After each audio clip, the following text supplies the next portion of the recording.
di Zwift Podcast episode pertama. Saya David Wongso, seorang konsultan dan penggemar olahraga. Pagi ini kita mengundang Iman Santoso. Apa kabar, bro?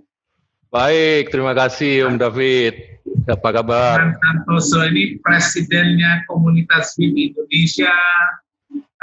Setahu saya seorang marketing director di perusahaan multinasional.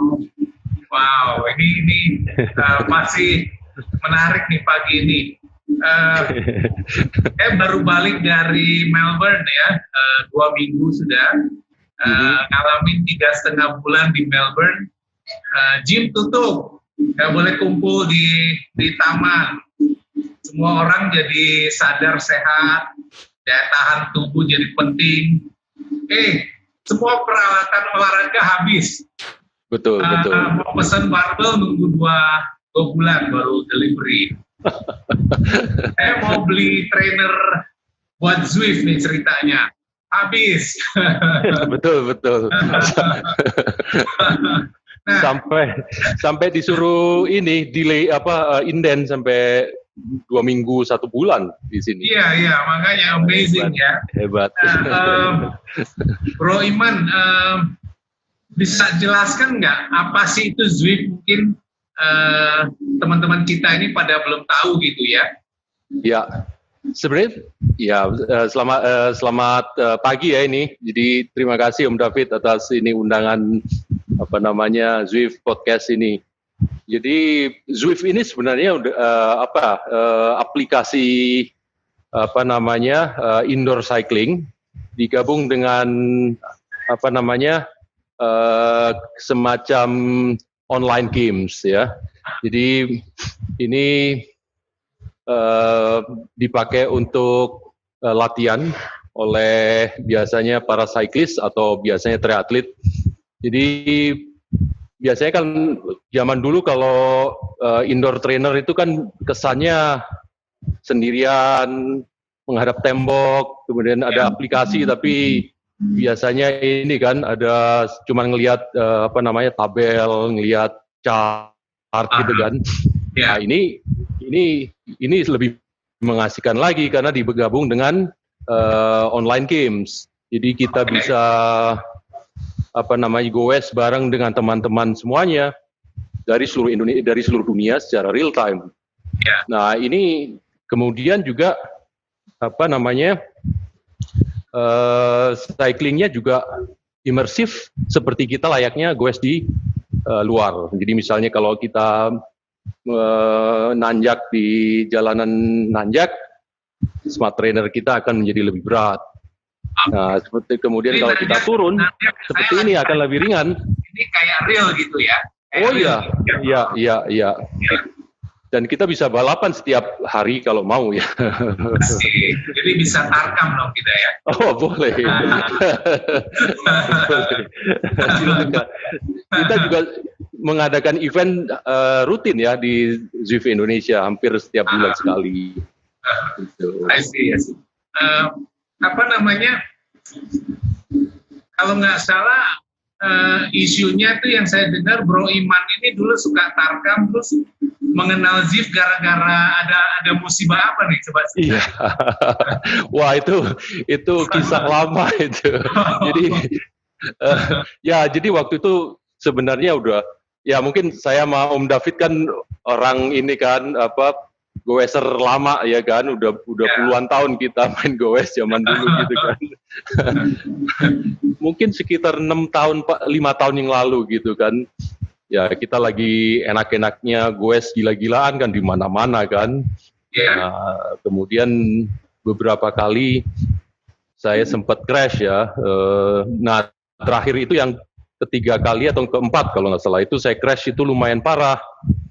Jadi sepeda saya hancur, terus kemudian kaki saya waktu itu luka-luka. Nah, dari situ saya pas lagi recovery itu cari-cari lah, namanya nggak bisa diam kan. Nah, waktu itu memang saya lagi persiapan untuk latihan untuk race ke Ironman, full Ironman. Jadi saya nggak bisa berhenti latihan kan, jadi saya harus mesti latihan terus. Tapi saya sepedaan di luar nggak bisa karena saya lagi ini kan injury. Jadi ketemulah ini permainan Zwift ini.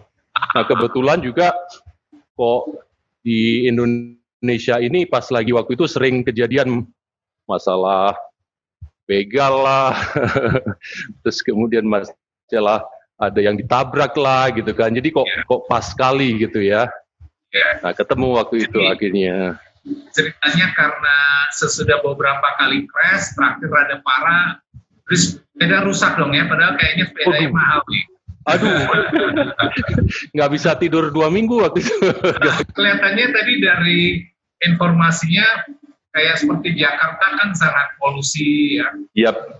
Kendaraan banyak, kadang-kadang ada begal, jalanan kadang kena lubang gitu. So memang Zwift inilah yang kelihatannya aman ya. Oh iya betul. Jadi saya pun juga kan saya pekerja ya profesional. Jadi saya harus setiap pagi harus berangkat ke kantor, pulang malam gitu kan. Ya jadi kalau waktu buat saya untuk goes itu biasanya cuman ada waktu weekend. Betul. Sementara kalau kita pas udah gila-gilanya main sepeda, apalagi saya lagi persiapan untuk Ironman kan harus setiap hari goes ya. Jadi, nah akhirnya inilah pilihan yang paling tepat untuk latihan. Jadi kalau weekdays saya latihan di indoor dengan Zwift, kemudian di weekend ya sekali-kali kita keluar gitu. Nah, gimana ceritanya lalu bahkan bikin komunitas, ada namanya Zwift Indonesia ya? Iya, betul. Nah, sebenarnya kan kalau kita sendiri di goes di luaran kan pasti banyak teman juga ya. Jadi waktu itu pas waktu pertama kali saya bermain Zwift, pasti cari teman-teman lainnya lah ya. Nah, kebetulan ketemu gitu ya, termasuk Om David juga waktu itu kan, termasuk salah satu sesepuh juga waktu itu di Indonesia. Ketemu sama ya orang-orang lamanya juga, orang lama-lama goes juga, ada Om Timo, ada Om Ari, kan waktu itu. Jadi ya biasa setelah itu seperti biasa, jadi kita saling meracuni kan satu sama lain kan. akhirnya bertambah banyak seperti itu. Jadi ada berapa orang tuh sekarang komunitas di Indonesia ini, berapa yang main Zwift? Kalau anggota aktif Zwift Indonesia itu sekitar 1.300. Tapi kalau Indonesia orang Indonesia yang memakai Zwift itu sekarang udah ribuan. Udah mungkin ya mungkin antara 4.000-an, 5.000-an mungkin ya. Sekarang ini saya lihat di jalanan selama pandemi ini banyak yang goes motor ya, deket-deket gini ya. Padahal kan kalau nggak pakai masker itu, lagi kecepatan tinggi, ada di terbang angin ini kan dropletnya bisa ke belakang nih. Oh ya. Sebenarnya aman nggak lagi pandemi begini kita peloton rame-rame? Gimana menurut Bro Iman ini?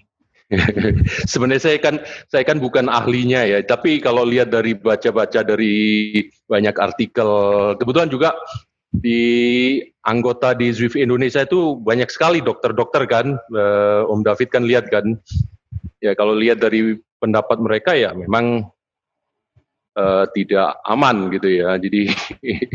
Nah, hari ini saya dengar Christine salah satu Zwifter, triathlete, kalau nggak salah sebulan lalu dia goes non-stop 24 jam ya? Betul. Ya. Itu adalah rekor goes 24 jam di Indonesia loh, untuk cewek ya. Ya, rekor. Jadi luar biasa sekali. First time. Oke.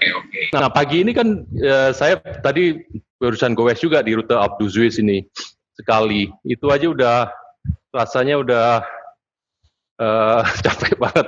Ini dilakukan 9 kali. 9 kali, betul. Kayaknya Christine ini suka disiksa ya orangnya. Itu dia.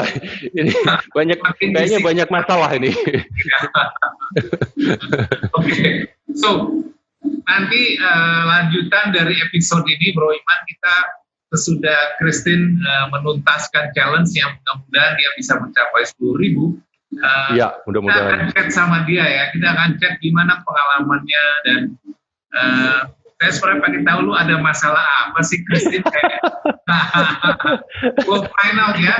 We'll find out teman-teman YouTuber subscribe nanti di channel kita, like dan find out. Nanti kalau mau tanya jawab lagi dengan Bro Iman atau pengen tahu kenapa Christine sukanya yang susah-susah apa hidupnya masih kurang susah, we'll find out. Thank you. Right on. Thank you. Gitu.